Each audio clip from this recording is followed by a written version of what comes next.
Mac Armstrong. I am the Chief Clinical Information Officer for the Trust. I'm a radiologist by trade, and I'm working alongside Pester and the rest of the team to try and rationalise our digital environment at UHP. Next slide, please. Unfortunately, at UHP, we are in the lowest 5% of digital maturity for hospitals in the UK. As you probably know, we've got over 130 different clinical IT systems. We've got a paper record in the middle. We've got lots of clinical applications and lots of databases, and it's not a joined up system, and we've got here organically over the past 20 years. So to move forwards, we've really got to do something differently. We can't continue to do the same. There's good international evidence that we need to move to an electronic patient record to consolidate the core of that data, digital data, into one place which is usable. So this is now a national mandate. It's what we want to do. We are moving through the process and we're making really good progress. And we are just about to move into procurement. So as you can see from this slide, I think this understates our current position in terms of the problems we've got here at UHP, but there is much we can do better. Next slide, please. So for those of you who don't know, hopefully this is an increasingly small number of people at UHP, we are moving towards an electronic patient record. There are many benefits of an electronic patient record. There are financial benefits which we have to put into the business case to justify why we get there, but the main benefits are the transformational change that we can bring to the way we can deliver care to our patients. There's a large benefit for saving physical space and not having paper notes sitting around, but we can really improve safety and efficiency for our patients and for ourselves, and we can deliver MDT care across a more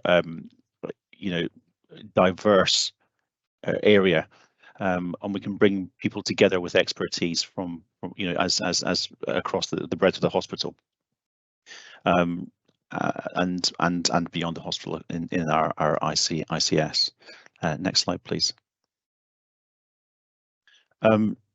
As you can see, this map demonstrates the patients to whom Plymouth is the local hospital in blue, and Plymouth sits in Devon, but actually provides secondary care to a large population in East Cornwall, and as you know, we provide tertiary care to Devon and Cornwall for other services. So we have to think quite carefully about how we provide the best digital response to that. We've been directed by National that in order to get through procurement in the most effective way, we have to make the business case based on Plymouth for Plymouth. So that is what we are going to do. And that takes us into the procurement, which I'll show you in a second. So next slide, please. This is the nationally mandated procurement process which we have to go through. This contract is going to give us an effect for more than 10 years, and it's going to cost us over £100 million. We've got to do it properly and by the book. We are starting that process now. We are engaging with suppliers. We're drawing together a team of volunteers to help us with the initial shortlisting and scoring, and then we'll be moving into demonstrations and then site visits. We'll moderate the responses, and then we'll be declaring the preferred supplier. This is a nationally mandated process which we have to follow. We have to do it absolutely by the book, and we will do it absolutely by the book. So I'm just going to hand over to Pester, who's our CIO and has got a good background in procurement, who's going to just explain how that's going to work.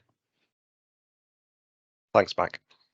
So in terms of delivering the EPR, it's going to be quite a large undertaking. So this isn't an IT project, it's an organisation transformation project. So it's going to need input from all of our colleagues from across the trust, be that medical, operational, clinical support services, corporate services. It's going to be a real big team effort. So we're putting together some really robust governance around that right now. We have, to make this very real and to push it forward, we have obtained £45 million worth of external funding, which is a massive plus. larger digital investment than we've ever seen before, and we've already been getting on to spend some of that early on IT infrastructure. So we will be replacing our network, and with specific focus on our wireless network later this year. We'll see lots of new end user devices. People have started to see that in outpatient settings now, but there's a big lesson learned from other organisations that have been implementing EPRs to get the infrastructure right early, and we certainly start to spend the money, and we'll be implementing that money this year to put us in a really strong position. Mac has been talking to us today. As far as so far, Mac has a team around him, sort of informatic leaders. So we have a Chief Nursing Information Officer, Clinical Support Services Information Officer, a Chief Medical Information Officer, and a wider team of clinicians that are really driving this forward. It's a really strong clinically led project. We're just starting to set up the formal governance around that, and really pleased to say that Mark Hamilton has agreed to be the Senior Responsible Officer, working with Sarah Brampton, the Chief Finance Officer, Mac and myself, and driving this forward. We're currently developing a resource plan and making sure we've got the right resources this year to set us up and put us in a strong position. We know we're in a extremely difficult operational situation. We talk about things like the doctor's strike and where we are in terms of ongoing recovery. We have to do that and implement an EPR at the same time, which Joe refers to is changing the wheels on the bus whilst it's still moving. So we're putting big steps in early on to make sure that we have a solid foundation to push it forward and make this program a success. Next slide, please. So in terms of timelines, I just wanted to point out where we are. So the business case team have been working really hard to develop an outline business case, which is part of the 3-stage business case process.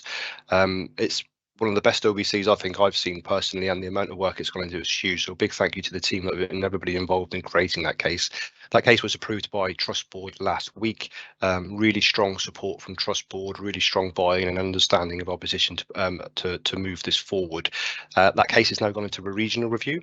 And when it comes out of regional review, we'll be able to get on with the procurement work that Mac was talking about a little bit earlier, and moving forward over the summer into that procurement.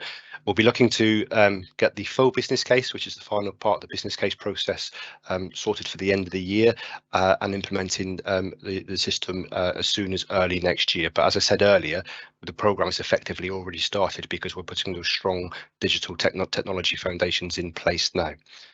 So that's really strong. We're going to see immediate benefit in terms of better equipment, a better network, better coverage, and then we'll be working to the software piece later in 2024.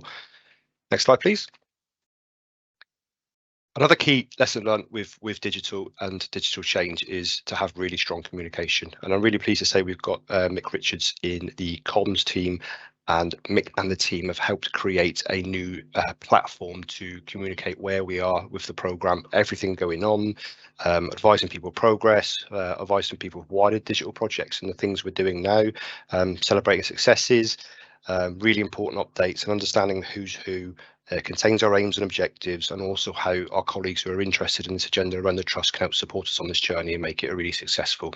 And that's the picture in the top right hand corner there.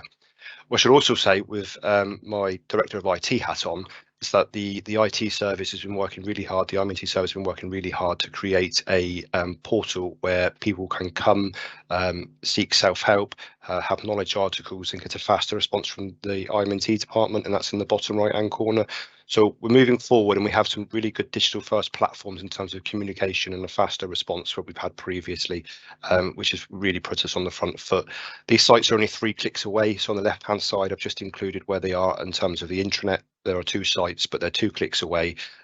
Mac, myself and team are here for any comments or questions, but please have a look at the sites and let us know what you think of them and any improvements that can be made.